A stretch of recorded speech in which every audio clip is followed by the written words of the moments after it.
Hey everybody, it's your girl PJamma and PJamma Life. And today we have a whole day of Disney Plus stuff. It's awesome. So why don't we have the fellas introduce themselves and we'll just dive right in. Pat, why don't you say hey to the people? Hey everybody, glad you can make it here. I got some great stuff to talk about today. It's going to be pretty neat stuff. All right. And our guru of all things Star Wars, David, say hey to the people. Hello, everybody. Oh, man. So today we're reviewing, we have three. We have, of course, The Bad Batch. We have also the Simpsons short, The Force Awakens from its nap, starring Maggie Simpson. And we also have Raya and the Last Dragon. So we got some stuff to talk about. So why don't we start off with, let's switch it up a little bit. Why don't we talk about the Simpsons short of The Force Awakens from its nap?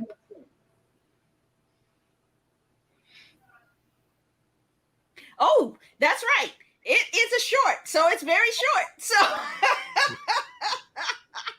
if we tried to show you clips, it would be the whole thing. So what did you all think about it? Why don't we start off with David? You know, I absolutely love what the Simpsons have done with Star Wars, and this was no exception. I wish it had been a little longer, to be honest. I could have spent more time with it, but big fan. I thought they just knock it out of the park every time. Their satire is still, I'm going to say it, it's timeless. So well done on this. Mm-hmm. Pat, what did you think? I'm going to agree too. I just love The Simpsons, and like he says, it's timeless. They keep, Homer's been 14 for 30 years now, pretty close, and I mean, it's just, they just do such a good job. And the satire, like he says, it's as good as anything Robot Chicken ever did. Who's the king of satire, as it were. And it was cute, and it was a nice palate cleanse after so many. I think I watched it I actually watched it on May the 4th, and when it was released, and it was right after we had gotten through some really terrible movies and some other stuff, and it was just so how fresh and how what a nice appetizer. It was short. It wasn't too weighty. I was familiar with the structure. You got everybody's personalities. They found good fits for their character personalities. And it was cute. So yeah, I totally loved it. Okay, I might differ a little bit because I actually thought it was darker than I thought it would be. Because did Maggie die? I was like, wait a minute. And BB-8 died. So it was cute though. I like how they you got pretty much almost all the movies in 3 minutes. Yep. So if you think about it, you had the original, you had the prequel, and then you had the final trilogy represented in 3 minutes and with a full storyline. So it can be done. Good films don't have to be 2.5 hours. They can be 90 minutes is the perfect amount of time for a film. So look at that, Hollywood. So, but it was cute. I do think it was a little darker than what I was expecting. And, but I like that they gave the 5 rules of Star Wars. I thought that was pretty cool.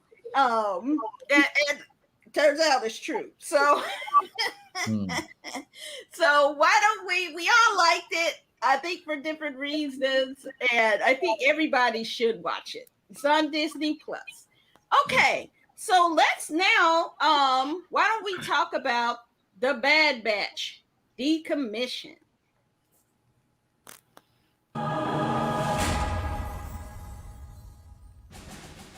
Tactical droid intel has tremendous value. Which is why you're gonna break into this decommissioning facility on Corellia and retrieve one before they're all destroyed. We haven't decided if we're gonna work for you or not. I just told you you're in. Echo, Tech, we'll locate and retrieve the droid. Rekka, cover us up top. But be on the lookout what's Crosshair's job.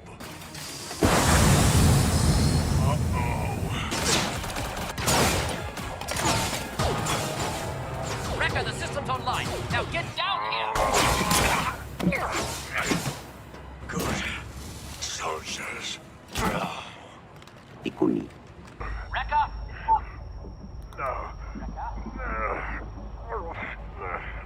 Good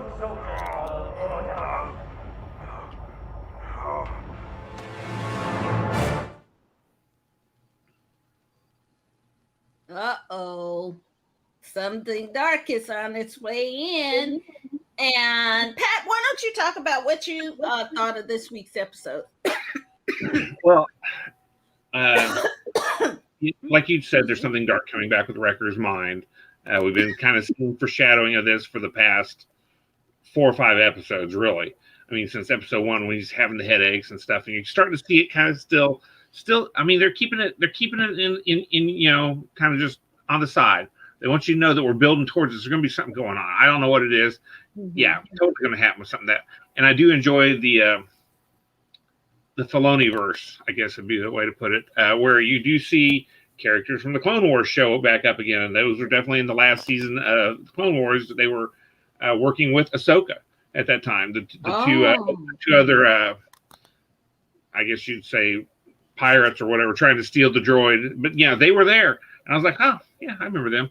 And I didn't get a chance to go back and rewatch it, but I thought about doing it, but got busy today. But yeah, totally. The Filoni verse, the guy's got it. He knows what he's doing. He's got a plan. You can feel the plan coming through everything. I bet you he's got another 4 seasons already planned out, the story arcs, at least 4 seasons. And, as long as they keep going, they're going to keep going because it's good stuff. People are watching it. I mean, it's solid stuff. Oh, and by the way, I don't know if we talked about it last week. Did we all identify the voice of the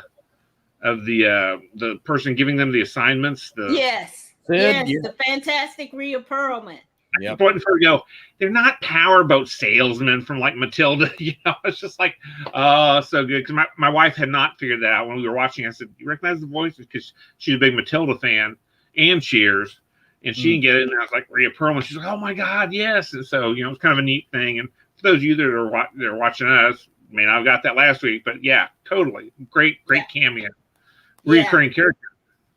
Yeah. And I think she'll be in it for most of the season, which I'm always glad to see, some old favorites from back in the day coming to a solid, playground like Disney. Yeah, David, our guru, professor of all things Star Wars. Well, the plot thickens, and they have been. It's taken a little bit here, but I was waiting to see what the Wrecker headache thing would be this week because we've seen it kind of continue. Here we are, and those words, that good soldiers follow orders thing that you heard Crosshair saying. So it would seem like at some point, maybe next week, we're going to see Wrecker kind of turn a little bit. So it'll be curious on that. Another wonderful episode. I think Patrick might have coined a term that we should all embrace, Filoniverse, because that's what this is. And I mean, I applaud you for that, for coming up with that, man. He's right on. And you've got characters from the sisters that had worked with Ahsoka. And it's almost, and I was reading something earlier today.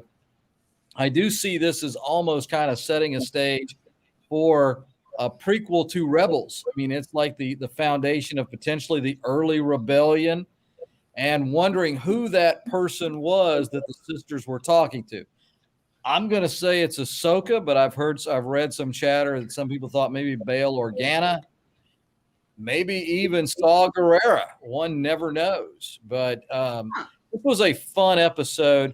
Did you catch? Here's a great Easter egg early on. When they were in the bar, Sid's restaurant or bar, whatever it is, the Hammerhead, the Ithorian, vintage 1979 Antina Alien Hammerhead in the turquoise outfit, just as he was in that original action figure, which he was in it last week too. But it was kind of cool to see that. Yeah. I also like to continue, the growth here of Omega, and we're seeing her and kind of struggling. We saw the insight, the wisdom she had last week. Here she's kind of struggling, not a soldier-esque. She's not a natural, as they said, with the bow and arrow. Who is a natural with a bow and arrow, though? So, but this was another good episode. Jennifer Lawrence. That's right. Hey, another fellow Kentuckian and native of the bluegrass. But this was another good episode. I think it's been a lot of fun, and I can't wait to see what they bring up next week. This is good stuff. Yeah, I thought this was a good episode. It kind of almost struck me as a filler, but it had a couple of good.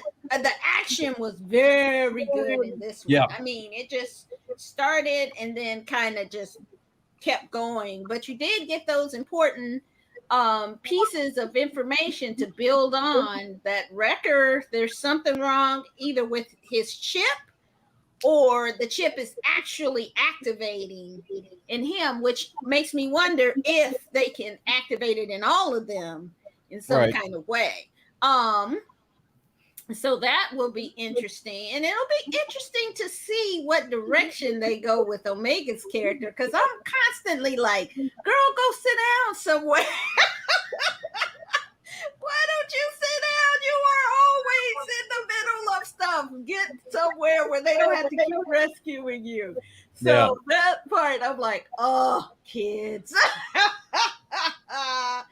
But I didn't know who those characters are because I'm not far enough along in the Clone Wars to have seen those characters yet. So I knew they had some kind of connection to it.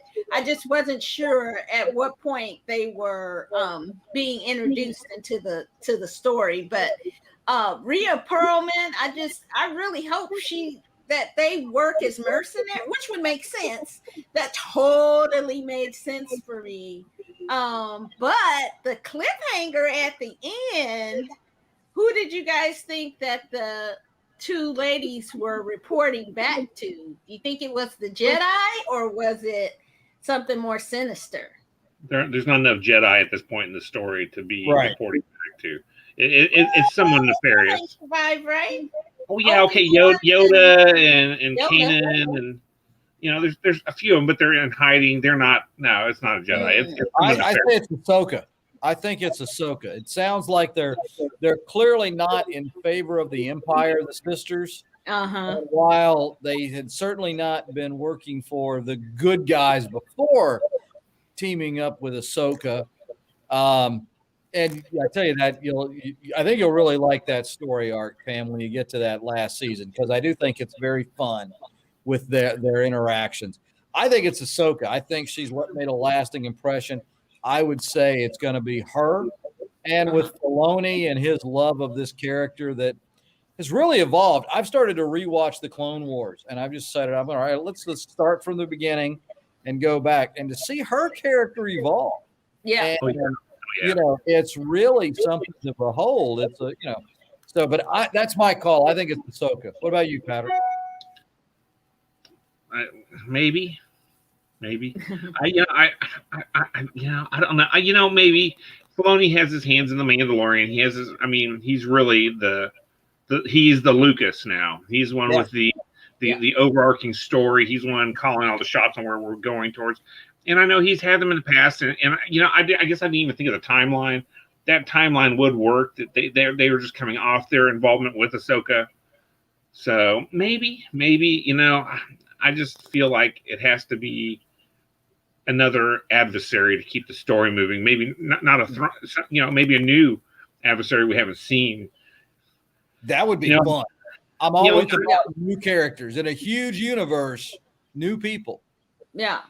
I know Filoni likes his stable of good characters, and I didn't think those were the greatest characters, those two, from their story arc and their episodes in Clone Wars, but it was a good callback, but the timeline does make it, Ahsoka's a possibility, but I think it's going to be another big baddie. It could be the bounty hunter that was looking for him already, or the person who sent the bounty hunter after them, which was that Empire guy. I'm having terrible old person memory here.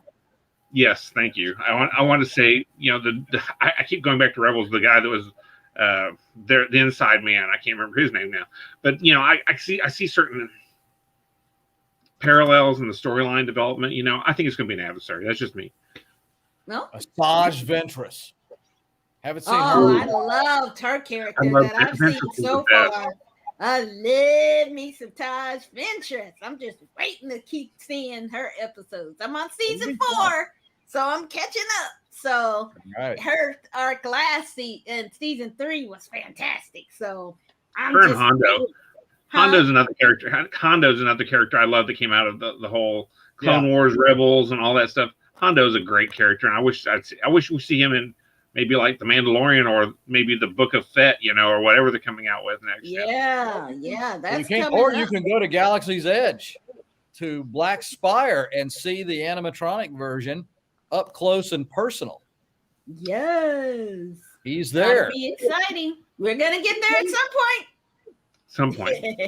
All right, so let's move on from the Bad Batch because we have the first Southeast Asian princess and story for Raya and the Last Dragon.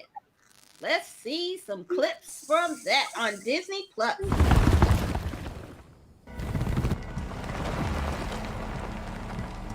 I know what you're thinking. A lone rider.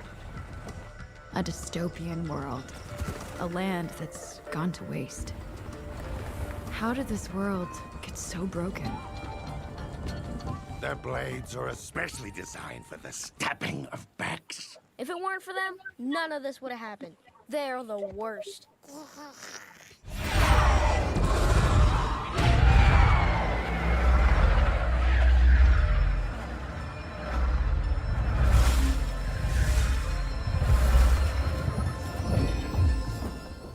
Is that food?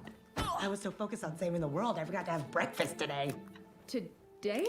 When exactly do you think today is? Tuesday. I mean, what is this delightful culinary treat? I got the glow!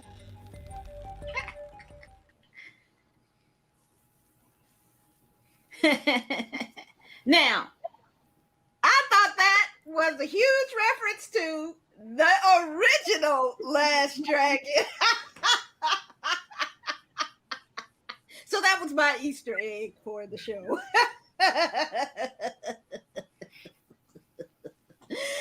Okay, so if you all noticed too, all 3 things we watched today were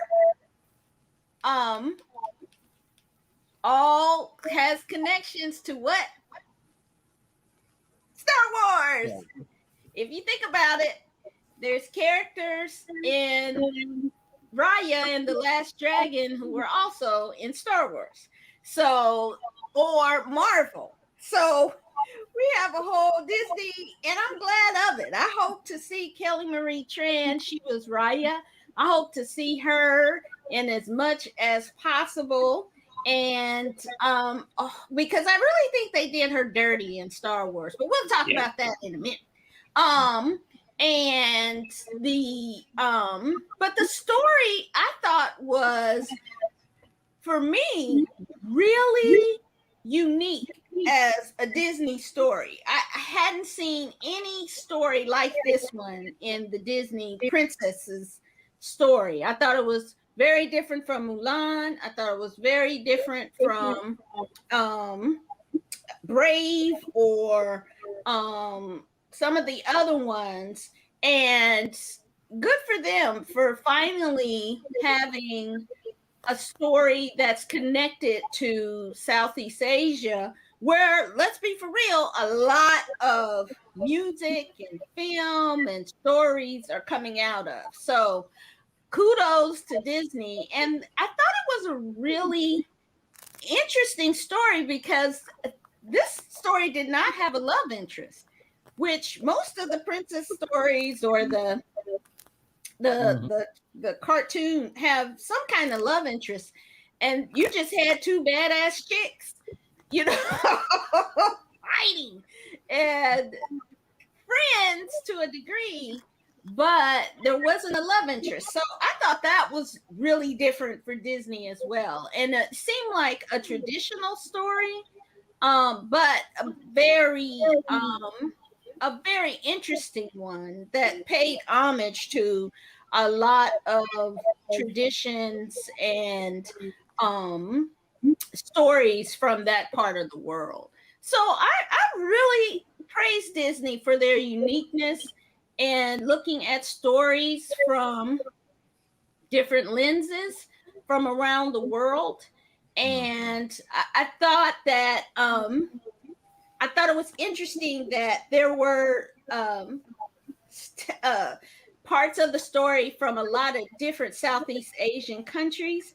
Just like in Black Panther, there were a lot of traditions from the continent of Africa. So you didn't just get, well, because you just don't have one type of African. You don't have just one type of Southeast Asian. So I thought that was pretty cool that they made a difference there. So what did you all think?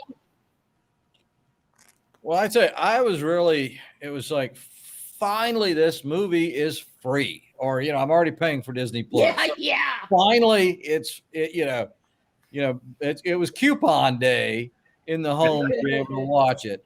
So I was excited for that. I enjoyed it. I think this was it took different pieces of that, of, again, different cultures creating this different world, the landscape. And, you don't always think about it, but there's a lot of different topography in Southeast Asia. Mm-hmm. And, in China, vast country in itself. So you've got deserts and greens, and you see some things like that here. I just thought it was great. And also very happy for Kelly Tran. I think she's a good performer. Obviously this is a different kind of acting than in films, because in live action films, her voice work was fantastic and was a great protagonist. So I thought it was visually, Disney, you expect it to be visually stunning. It was, and good characters. This was a win. I was fine. I was thrilled that it was finally available. Yeah. Poured out, and really had a nice time with this flick. Yeah. Hey, Pat, what'd you think?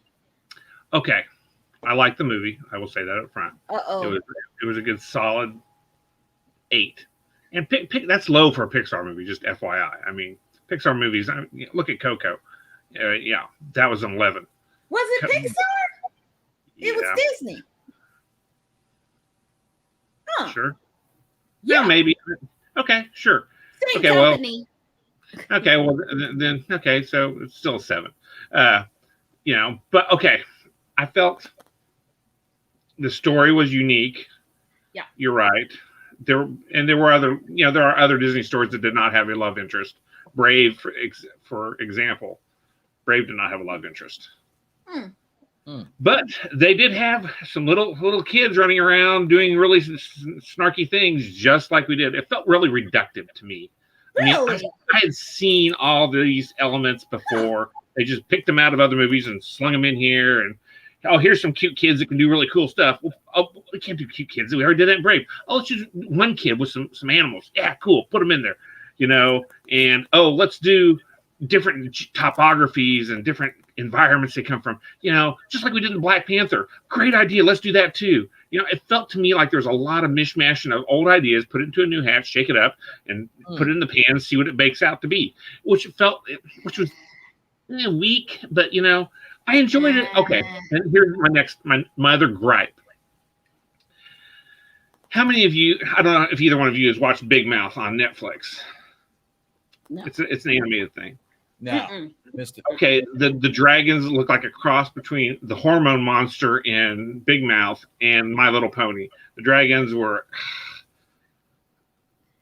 Too cute. Too cute. No, it wasn't that dragon girl. I'm just saying. That does not look like my little, that does not look like my little pony. This doesn't say Last Dragon. This is the Chinatown Ice Cream Factory. It doesn't say My Little Pony either. But you know what? That's a very traditional dragon. That type of dragon. And it makes sense because it's a water dragon. I mean, there are different styles of dragon. So but all the dragons, the drawing of it makes sense to me. It wouldn't be like a T-Rex style. No, I'm not wanting. They don't all need to be Temple Guardians, but they don't all need to be My Little Pony either. I'm like, make them different. Just the way. There is a My Little Pony with the colors. I hadn't thought about that before. Yeah, and they're running around on rainbows and stuff. Dragon. It shouldn't be like. Were they all supposed to be water dragons? Was every single one of them, all 3 billion of them, were they all water dragons? No, but they were different and they had different little. Oh, they all look like different little water dragons, and they ran around on rainbows like My Little Pony. Traditional dragon in those areas. It's not like a dragon. I loved Aquafina. Like Godzilla, it's not Godzilla. They were cuter though than the traditional dragons that you're talking about. To be fair. Yeah. I mean, but the colors harken to My Little Pony. I get it. They've got to sell these things. These are wonderful plush toys that are going to be wonderful. They'll make them in China. Hey, look, they made another nod to China. Disney.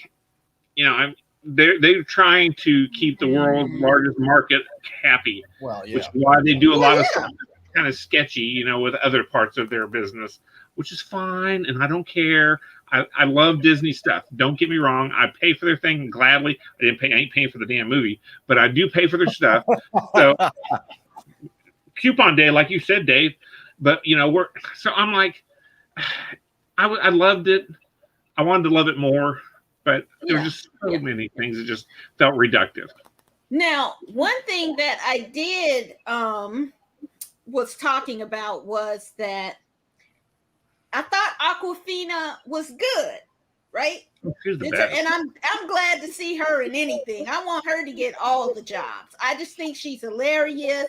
I love her voice. Mm-hmm. It's such a husky, just interesting voice to me. But I didn't feel like she was as big in her dramatization of the dragon as I would have wanted it to be. I wanted it, and she said she took some cues from Robin Williams as the genie in Aladdin originally, Yeah. But more reductivism? Huh? More reductive? What? No, but I felt like she should have been bigger. I mean, even bigger. And she can be bigger, So I just felt like they kind of tapped her down a little bit. And I didn't want her to be. I wanted it to be outrageous with this, being the last dragon. I wanted her to be just, fun and out there and over the top with her over the top coloring. I wanted her to be over the top in her manner and her style. So that I was kind of like, more. I was like, I should be the director. I would tell her more. No. But that really was because I thought the relationship between Naomi,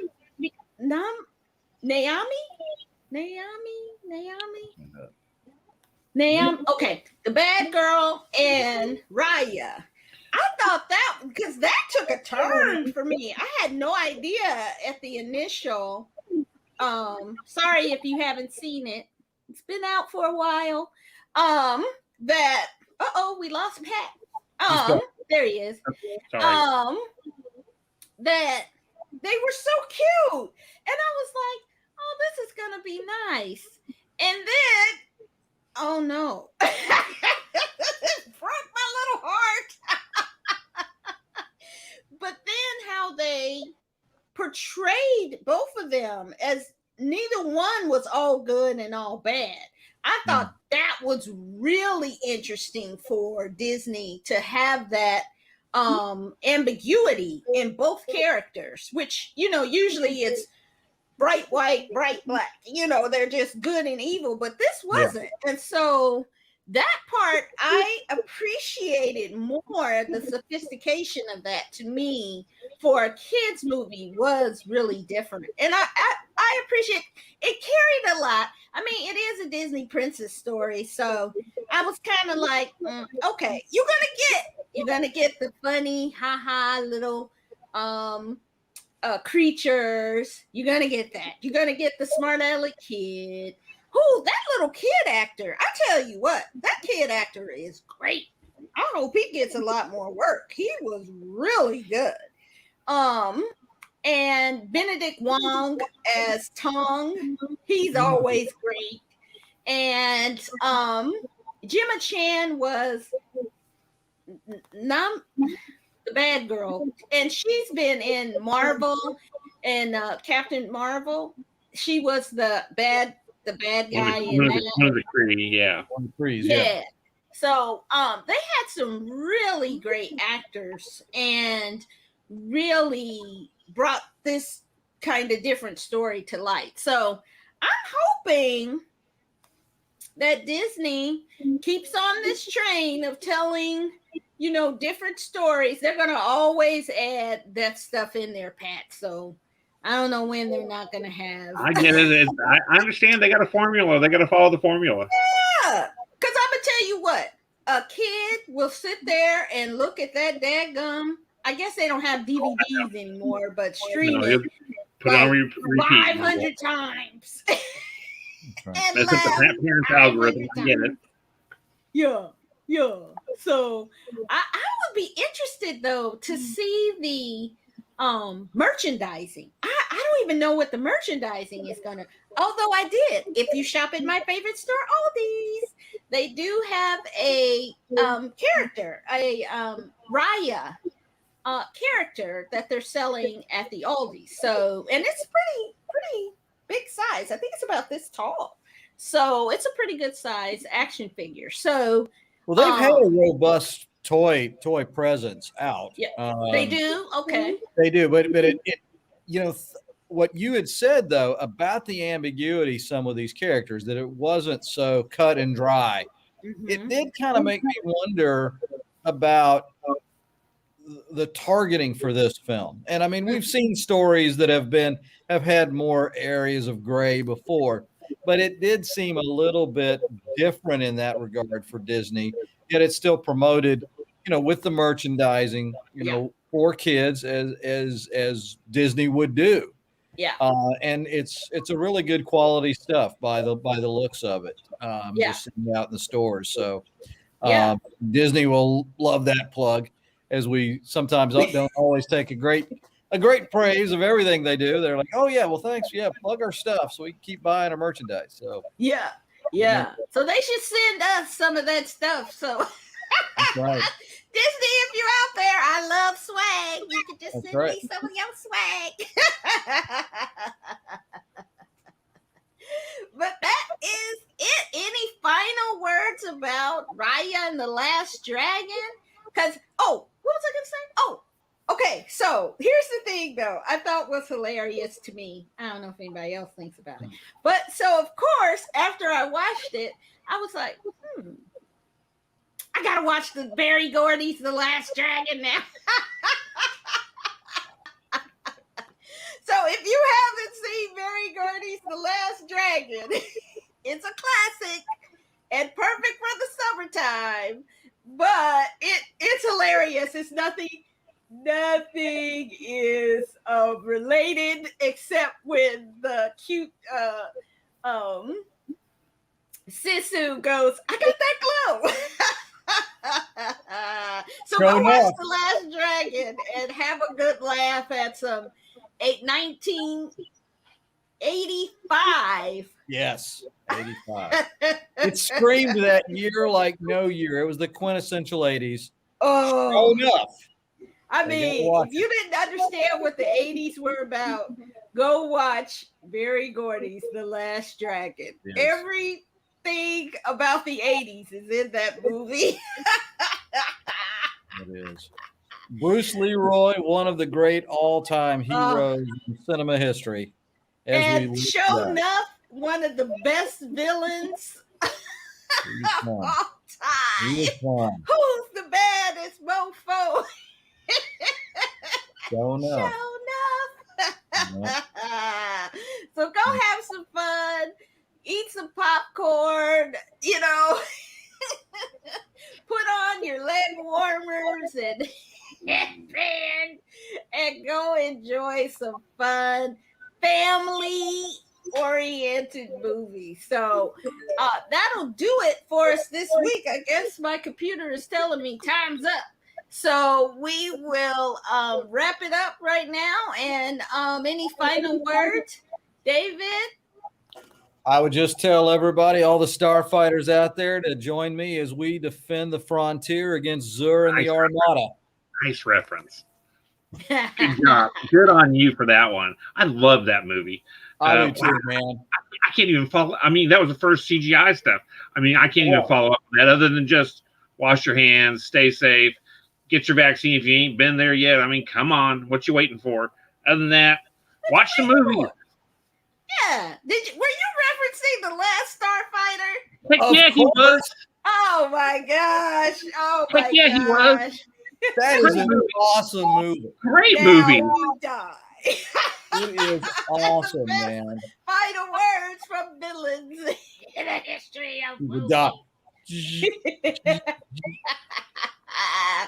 So as we say, hey, everybody, it's Pride Month. So make sure you observe Pride this month. And as we say, wash your hands, get the vaccine, social distance if necessary. But most importantly, be kind to one another. It's you never know what people are going through. And so just try to sow a little kindness into the world today. So we are done this week, and we will see you next week when we watch the premiere of Loki. Is coming out next week, as well as The Bad Batch. We might do In the Heights, but I have a feeling that we will talk so much about Loki and The Bad Batch. We will not have time for anything else. So join us next week on PJamma Life. Take care. Bye. See ya. So long, everybody.